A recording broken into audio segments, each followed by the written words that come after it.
Muy bienvenidos a todos, muchas gracias por realizar esta interesante entrevista. Hoy estaremos conversando con el diputado Pepe Out. Conversaremos acerca de los candidatos, sus propuestas, las consecuencias políticas y económicas de sus propuestas. Los invito, bienvenido diputado. Quisiera partir en realidad en esta conversación como un poco de más a menos y contarle y preguntarle en una pregunta más bien de carácter general para ir conversando hacia adelante varios detalles de varias declaraciones interesantes que usted ha hecho, del contexto económico, político en el que nos encontramos hoy día, particularmente en nuestro país. Y partiendo de lo más general, entendemos que hoy día estamos atravesando, vivimos un proceso de estallido social, vivimos un proceso también de pandemia a nivel mundial. Todo eso ha traído consecuencias importantes en el crecimiento económico del país, en las expectativas, en el escenario de incertidumbre, en el empleo, incluso en la salud mental de todos los chilenos. Yo parto preguntándole, ¿qué le parece a usted que quieren los chilenos hoy día? Como pregunta de carácter general. A tu juicio, ¿qué quieren el chileno promedio de hoy? Mira, las personas siempre quieren muchas cosas al mismo tiempo y a veces algunas son eminentemente contradictorias. Por ejemplo, la gente quiere sacar la plata de los ahorros previsionales, pero al mismo tiempo quiere tener mejor pensión. Y todos saben que esos son actos completamente contradictorios. Si sacas plata de tus ahorros, vas a tener menor pensión. La gente quiere cambios importantes en Chile, pero quiere también orden, estabilidad, quiere seguridad. Y yo creo que el que interprete mejor esos sentimientos que conviven en los chilenos, es decir, cambios pero estabilidad, va a interpretarlos mejor y seguramente va a ser el próximo presidente de Chile, porque estamos en un momento, tú lo decías bien, donde se superpusieron varias crisis, ¿ah? Una crisis social expresada en el estallido, una crisis sanitaria que generó también una especie de sentimiento de fin de mundo, ¿ah? Y una crisis política, porque los políticos tuvieron una especie de pánico al tsunami electoral, ¿ah?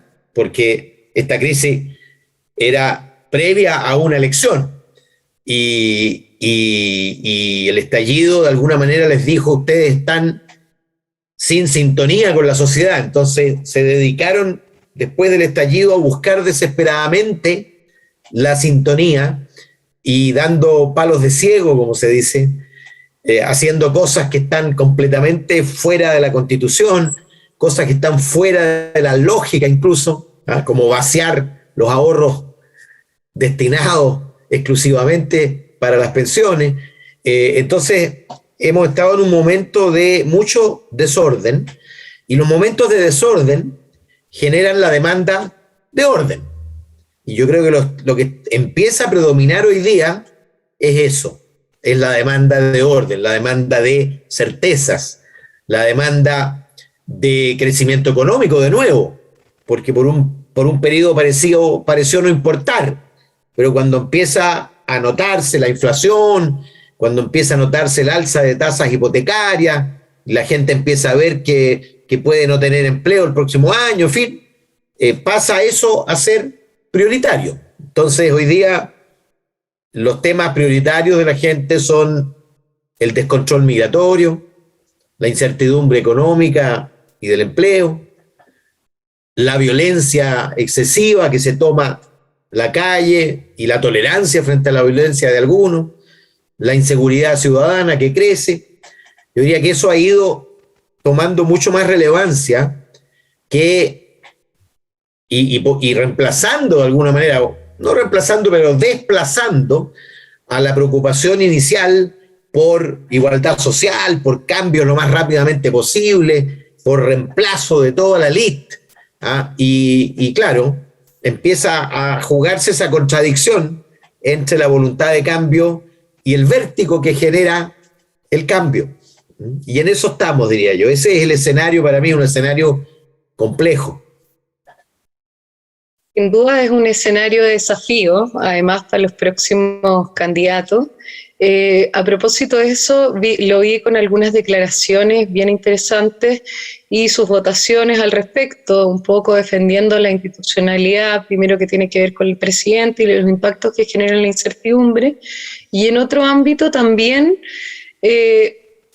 argumentando muy en contra de los retiros, del cuarto retiro, que planteaba ciertos argumentos que me parece van en la línea un poco de esta conversación y de ese planteamiento. O sea, hasta cierto punto, o no. Entonces, la pregunta es, como continuando con eso, es cierto que los escenarios son dinámicos y probablemente lo que existía el 2019 y el 2020 son realidades mundiales totalmente distintas, y necesidades que emergen y que cambian las prioridades. Necesitamos un ecosistema económico sano, ¿le parece a usted? Sin duda. Diputada? ¿Cómo generamos ese ecosistema sano? Bueno, esa es la pregunta del millón.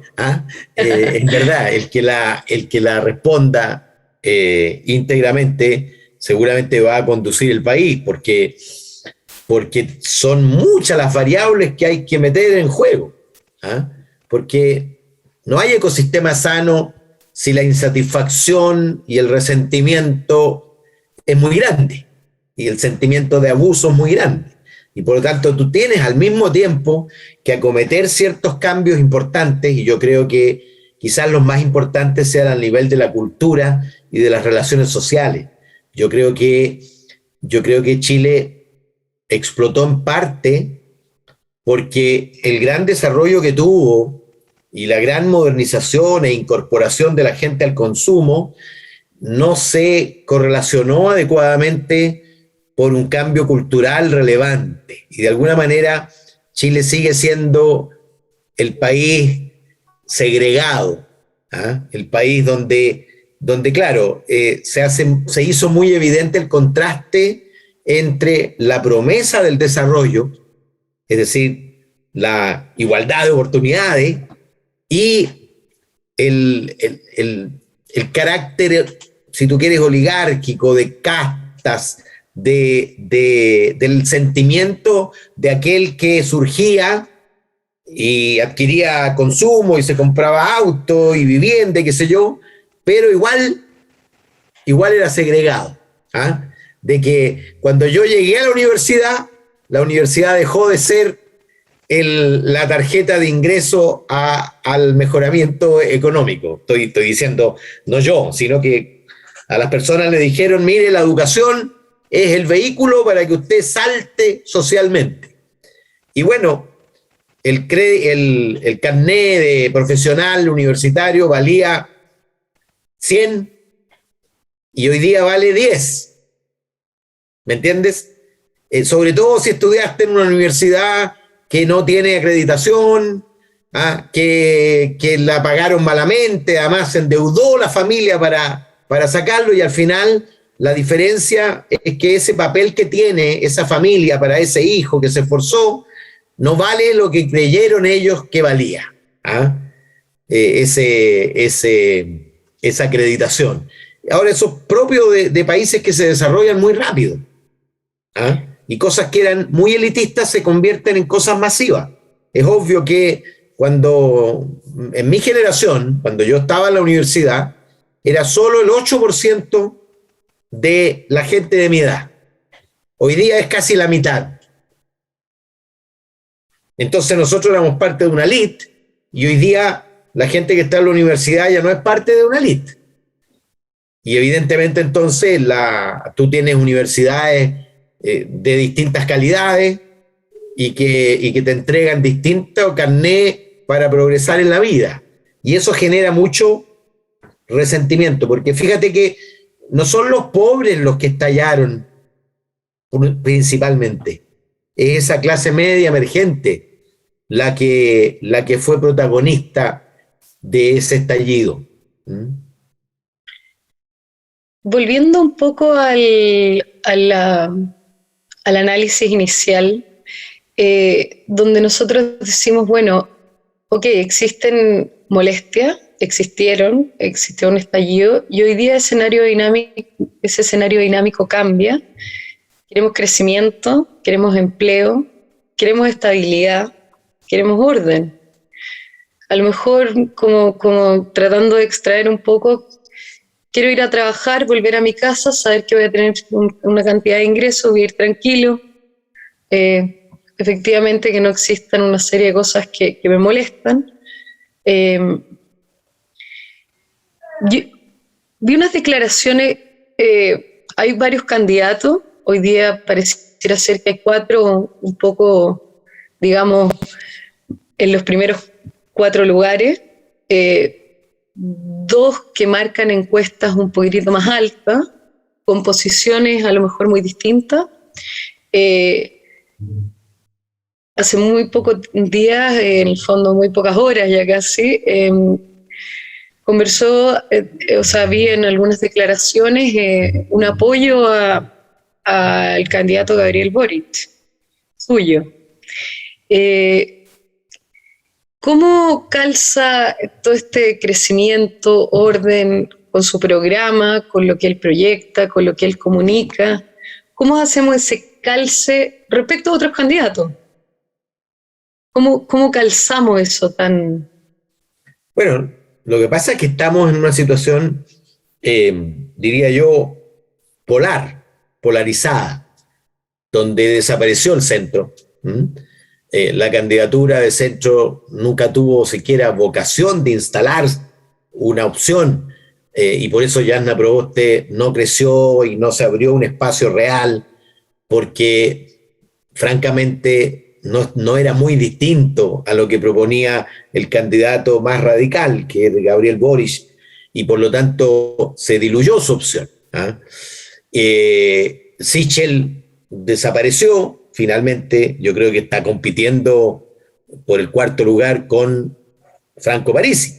Perfectamente podría llegar en 5º lugar el candidato oficial. Es un capítulo aparte. Sí, que es un enigma, pero probablemente Parisi saque la misma votación que sacó hace 4 años y sin estar en Chile. Una cosa completamente loca, solo explicable porque existen en paralelo redes sociales y tú puedes estar enigmáticamente, además porque nadie sabe exactamente por qué está en Estados Unidos, salvo sospechas por procesos, en fin.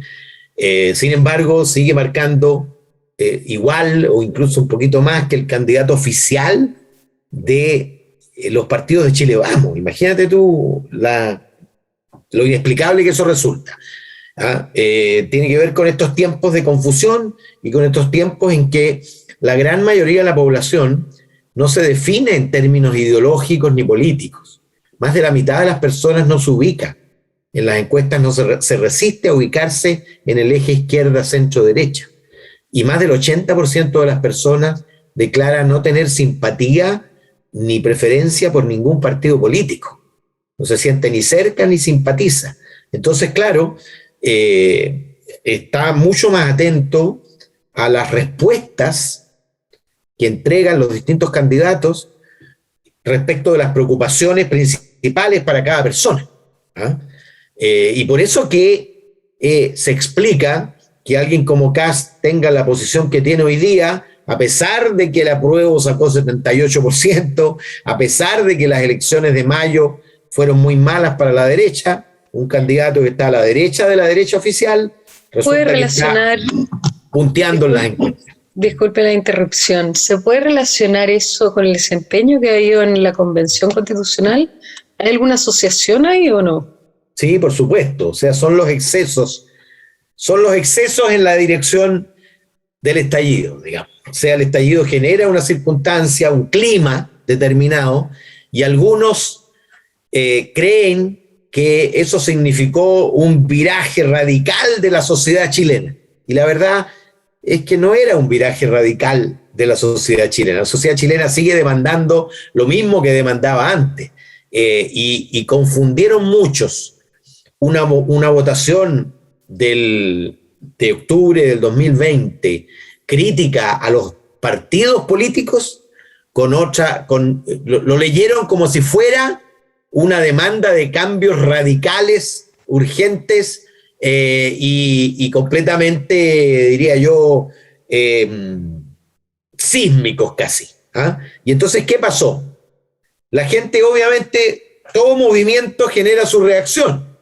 Y estiraron el chicle tan allá, ¿ah? tan al extremo, que generan la reacción inversa. Y a veces de las mismas personas. Es decir, porque el error principal de la política siempre es no entender que las personas somos seres complejos y queremos muchas cosas al mismo tiempo, algunas de ellas contradictorias. Entonces, Michelle Bachelet, por ejemplo, creyó que el país había virado a la izquierda y trató de implantar sus reformas y las reformas fueron rechazadas por la clase media chilena. Pero además de rechazadas, tuvieron un impacto económico. O sea, sí, pero fueron rechazadas, no consiguió base social. No consiguió sin duda, pero base social. Lo mismo le pasó a Piñera. Creyó que porque había ganado la segunda vuelta, la sociedad había virado a la derecha y mira cómo le sale el 18 de octubre. Y los 18 octubristas también se equivocaron, porque pensaron que el país había virado radicalmente a la izquierda y resulta que ese discurso de prohijar la violencia como instrumento, de poner en duda cuestiones básicas de la bandera, la república, la convivencia, la voluntad de imponer una constitución, una mayoría, una minoría, poniendo en duda esto de que fuera la casa de todos y que necesitara 2/3.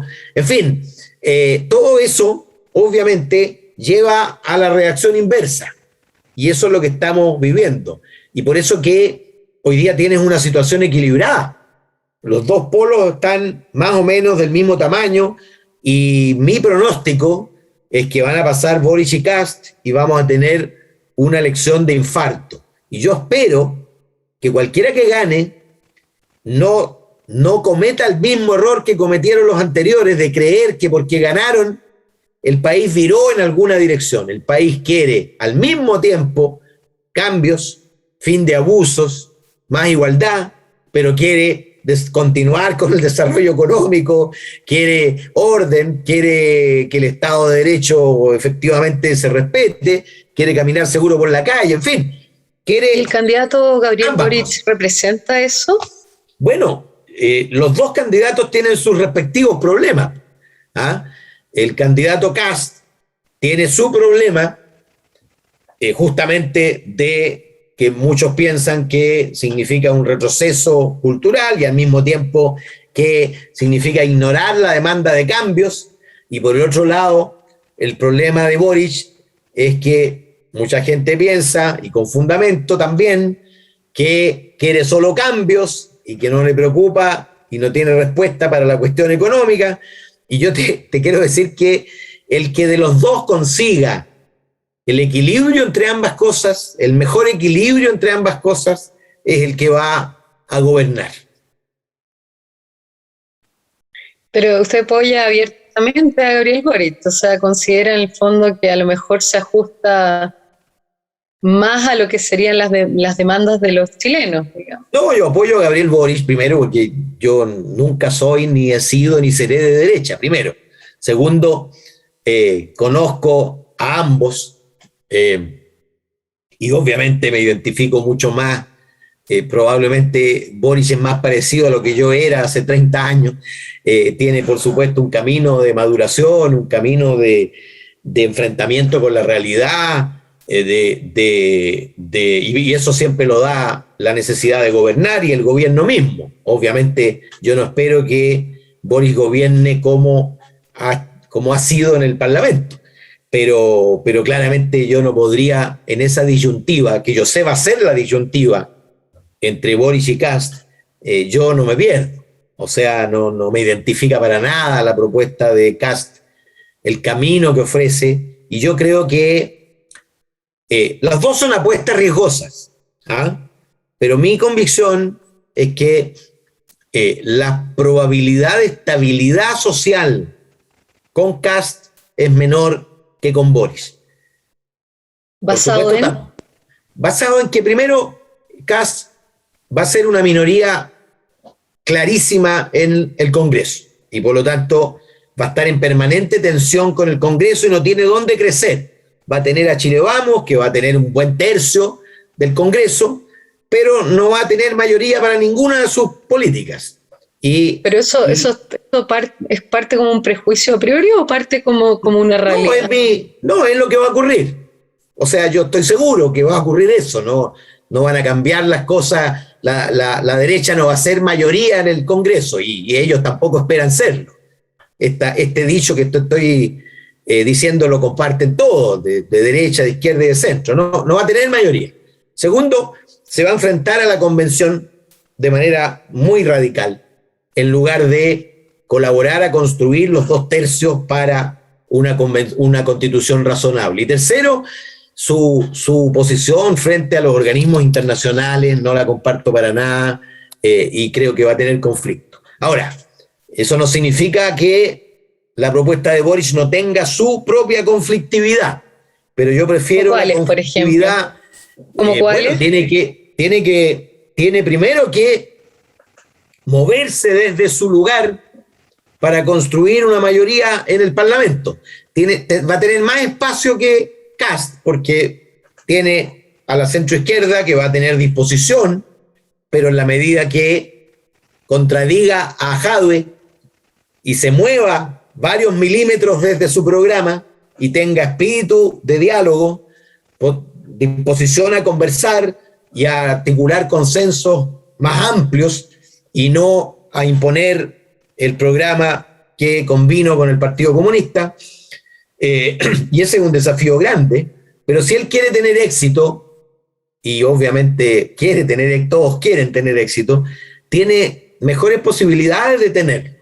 Puede fracasar, ¿eh? Cualquiera de los dos puede fracasar, pero con Kast, a mi juicio, es el bloqueo. Pregúntale a los agentes económicos qué piensan de la posibilidad que gane Kast desde el punto de vista de la paz social. El mercado va para arriba. Esos son los últimos índices económicos. El mercado va para arriba porque ven una situación más equilibrada. ¿Ah? Pero yo acabo de leer unas 2 páginas enteras de los agentes económicos y obviamente tienen mucha duda respecto de la estabilidad social y política. Pero esa es mi opinión, por supuesto. A su juicio, diputado, lo va a decidir. ¿Boric le da más estabilidad económica al país? ¿Cómo? ¿El candidato Gabriel Boric le da estabilidad económica al país? No, mi tema es la estabilidad global. No hay estabilidad económica sin estabilidad global, ¿ah? Sin paz social, mira, cuando gobierna una minoría contra la mayoría, no hay estabilidad social. Sí, y Kast tiene muy pocas posibilidades de construir mayoría si gana la elección presidencial. Tiene al menos una probabilidad. Si no toma decisiones, si no rompe en la práctica con el PC y privilegia el acuerdo más amplio, también va a fracasar. Los dos pueden fracasar. Los dos pueden ganar y luego fracasar. Sin duda las fracciones en el fondo en una sociedad afectan desde ese punto de vista, pero necesitamos de ambos, como conversaba usted, los seres humanos necesitan de ambos, necesitan paz, necesitan estabilidad. En ese sentido, el Congreso que se anuncia va a ser muy distinto a la convención, es decir, va a ser un Congreso mucho más equilibrado, donde van a estar todas las fuerzas representadas de mejor manera. En la convención tú tienes una derecha completamente subrepresentada y eso deforma los debates. Eso ha hecho que los debates se trasladen a un lugar que representa muy mal lo que ocurre en el conjunto de la sociedad. Y eso es lo que indican hoy día la valoración cómo ha evolucionado la valoración de la convención. Todavía hay más gente que tiene esperanza en sus resultados, pero es mucha más la gente que se siente decepcionada que la gente que cree que los convencionales han actuado, han satisfecho sus expectativas. Y eso, por supuesto, está a la base del cambio de preferencias presidenciales. Hay quienes critican que el candidato Gabriel Boric fomenta la violencia. ¿Qué opinión le mereces? No fomenta la violencia. Yo creo que su sector, y particularmente el Partido Comunista, pero también algunos del Frente Amplio, han sido mucho más tolerantes y más blandos y menos claros en su condena a la violencia, en el aislamiento, en la necesidad de aislar la violencia, de no validarla como herramienta de transformación política. Pero Gabriel Boric tuvo la valentía contra los suyos, contra buena parte de los suyos, de ir a un camino de resolución del conflicto social, un camino pacífico a través de un plebiscito y de una convención. Y eso muestra la valentía, porque yo sé lo que significa ir contra los tuyos. Lo he hecho hartas veces y eso tiene mucho costo. Y para eso hay que ser valiente. Y yo no tengo ninguna duda, así como sí la tenía con Jadwe, de, primero, el compromiso democrático de Gabriel, y segundo, su distanciamiento categórico respecto de la violencia, y tercero, su amor a la libertad y los derechos humanos, porque hay otros que tienen un doble estándar, que, digamos, si ocurren acá, las violaciones a los derechos humanos existen, pero si ocurren en Nicaragua o en Venezuela o en Cuba no existen, para algunos. Y ese doble estándar yo por lo menos no lo he visto nunca en Gabriel Boric. Y bueno, si lo hubiera visto, por supuesto no lo apoyaría. Yo no habría apoyado a Jadwe de ninguna manera, ni en primera ni en segunda. A pesar de que hoy día no se ha visto esa separación clara del Partido Comunista con el Frente Amplio, ni con lo que es la candidatura de Gabriel Boric. No, ellos apoyan, naturalmente, son parte así como fueron parte del gobierno de Bachelet. Pero van a elegir 10, 12, 13 diputados de 155 y 1 o 2 senadores de 50. Yo no reconozco en el Partido Comunista la amenaza de la que muchos hablan. De pronto se sobrevalora su peso en la sociedad. El Partido Comunista tiene 5, 6, 7, máximo 8% de los votos, y por supuesto con eso no eres protagonista, ni lideras la sociedad, y tampoco es como para vivir con miedo al Partido Comunista. No. Yo no me identifico con esa política, pero tampoco creo que sea esa lo que tiene que definir el comportamiento de todos. Y porque hemos visto y está demostrado que un sistema así ha fracasado, digamos, una implementación tan radical. O sea, el comunismo fracasó estrepitosamente, y fracasó no solo en traer desarrollo y riqueza a las naciones, sino que también fracasó en su objetivo principal, que era traer igualdad. Como diría Orwell, en los países socialistas había unos más iguales que otros. Efectivamente. Respecto del programa, porque cuando uno revisa, claro, siempre hay críticas a todos los programas de gobierno. Si uno revisa el detalle, efectivamente se le han hecho bastante crítica a todo voy a hablar desde el ámbito económico, que es en el fondo lo que hemos entrado un poco a discutir. Queremos crecimiento, queremos estabilidad, queremos empleo. Hay una serie de reformas en el fondo de programas sociales que van en pos de quizás recoger un poco esas demandas sociales que al parecer quisieran este equilibrio lograr el candidato Gabriel Boric. Pero también hay un sentido de realidad. Para poder generar esos servicios necesitamos poder financiarlo.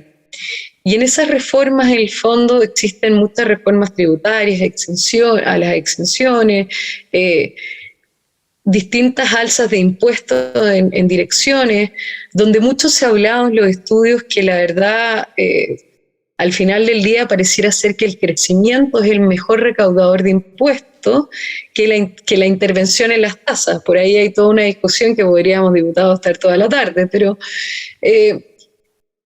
y hay ciertos cuestionamientos a que esas, en el fondo, digamos, promesas respecto al financiamiento se logren, como no se logró en el gobierno de Michelle Bachelet, cuando transversalmente todos los economistas de la plaza le dijeron, cuidado con esas reformas que vamos a afectar el crecimiento. No solo los dijeron con una ideología, sino que esto en el fondo fue algo, una advertencia técnica. Desde ese punto de vista, hay advertencias técnicas al programa de Gabriel. ¿Cómo podemos, en el fondo, qué opinión le merece ese tipo de advertencias y cómo puede solucionarlo? Porque...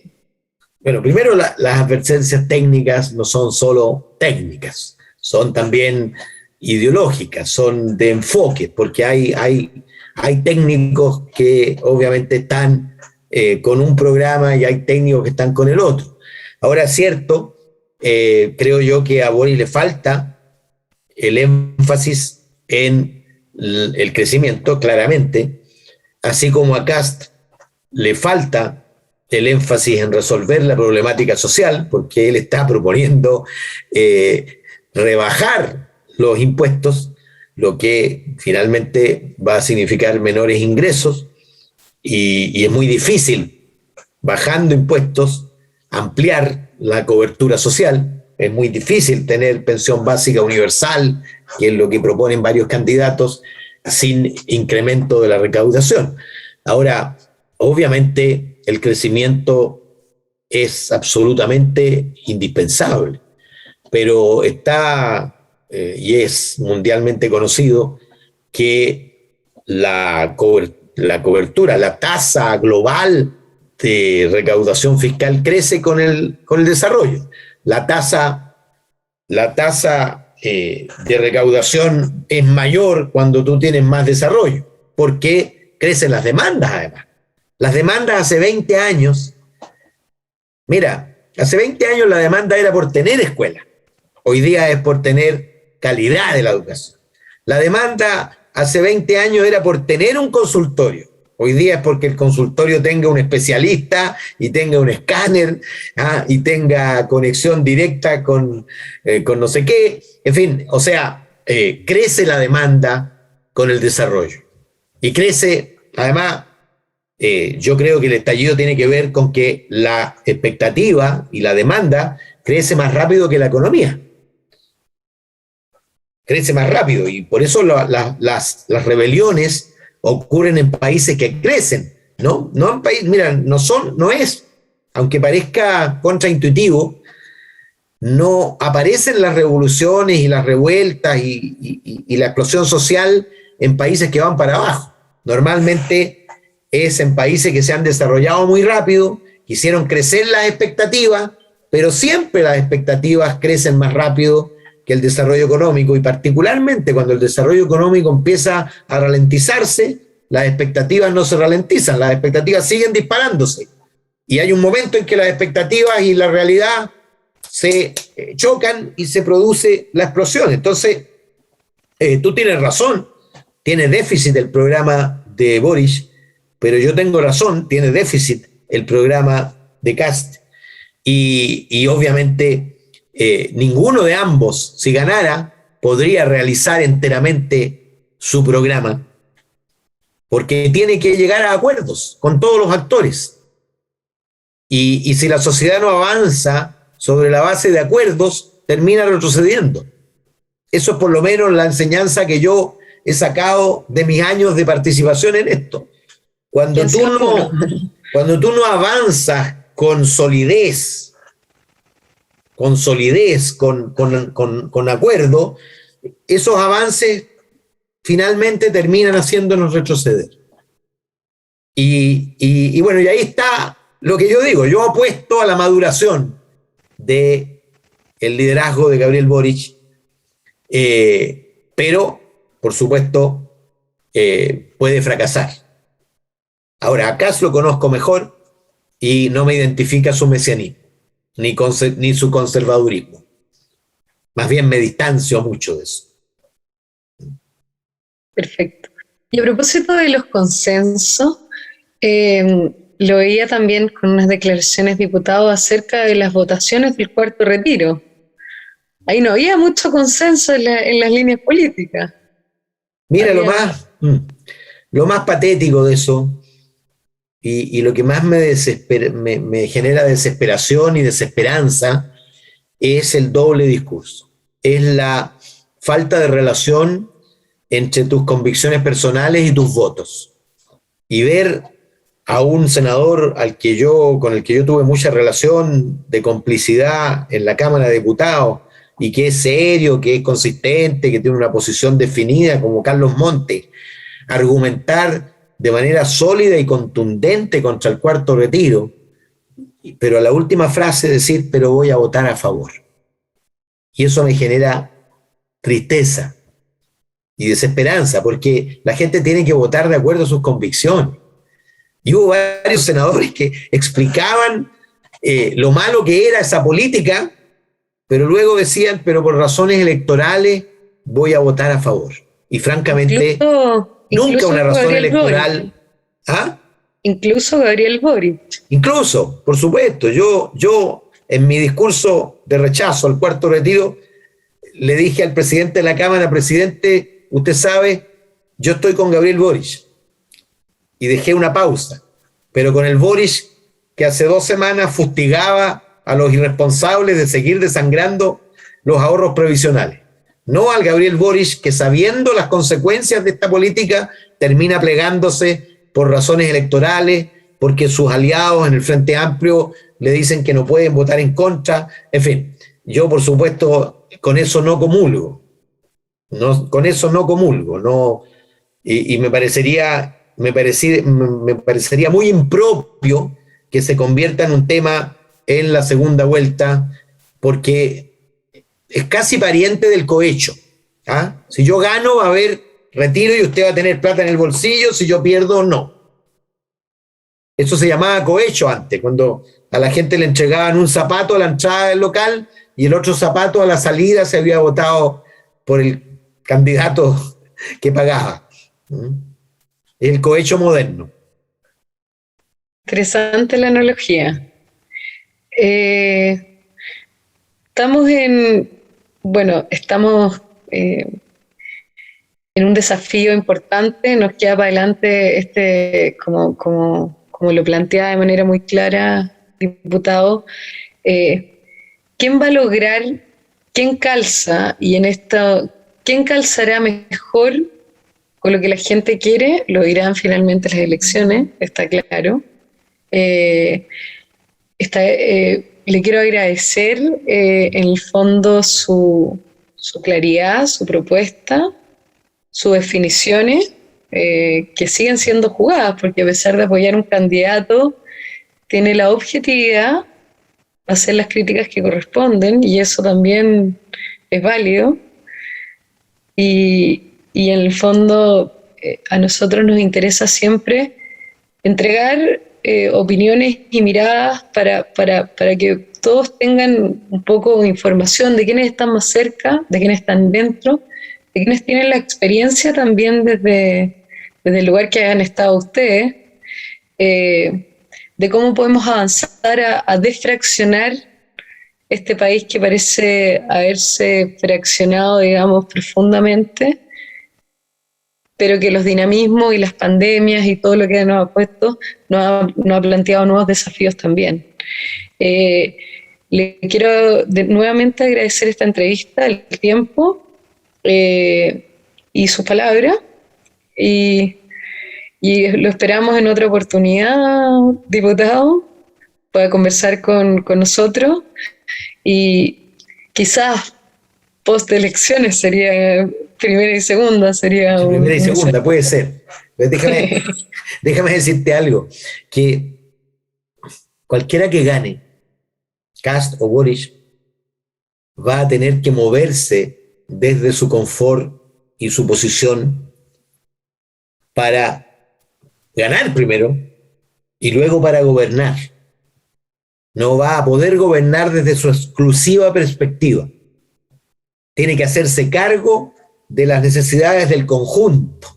Tiene que entender que cuando se gobierna para todas las chilenas y chilenos, no para el sector que te llevó a ganar la elección. Y eso vale para ambos candidatos, y para eso van a tener que mostrar flexibilidad, voluntad de representar a la mayoría y compromiso con el desarrollo del país, de un país en paz, de un país que crece, de un país que nos hace a todos más cercanos, más identificados con la patria, en la medida que encuentras satisfacción y no te sientes abusado, explotado, etcétera.